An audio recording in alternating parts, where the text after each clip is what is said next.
People with special needs can often exhibit challenging behaviors due to a variety of stressors.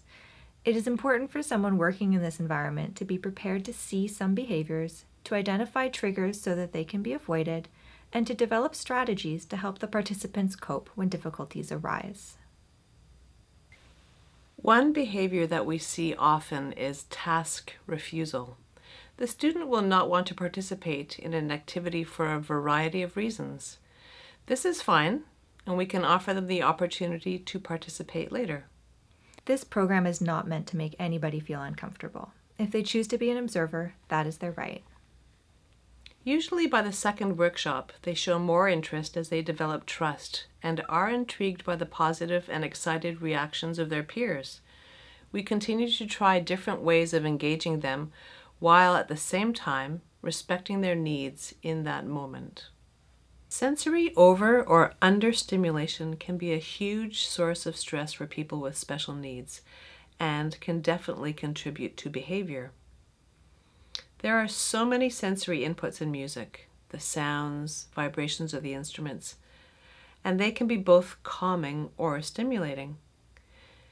Thinking about that sensory component is so important because we can use that to tailor the sensory environment. When we see participants exhibiting sensory seeking or sensory defensive behaviors, it can be a cue for us to insert something into the workshop. Here, we see Nathan playing a vacuum game. He's making vacuum noises and rubbing his hands along the carpet. This is a very grounding activity. He needs to calm himself because he's likely starting to feel overwhelmed. Now we see Lana running around in a circle. Lana is a participant who needs a lot of stimulation and will seek it out herself if she's not getting it. And that's what she's doing here. Note that in both cases, they weren't interrupted. What they're doing isn't hurting anyone, and it's what they need in that moment. People with autism can have a lot of idiosyncratic uses of language, and one that we see a lot is scripting. This is when someone basically repeats a script that they've heard somewhere, perhaps from a movie, book, or TV show.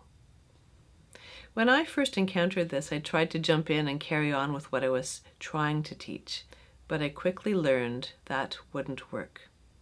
The participant just started their scripting over again. It's best to just let it run its course and just continue teaching around it. The participant is not scripting to communicate with you, but just for their own enjoyment, so it's perfectly fine to carry on. Here you see Lana, who particularly loves scripting into the bells of the instruments.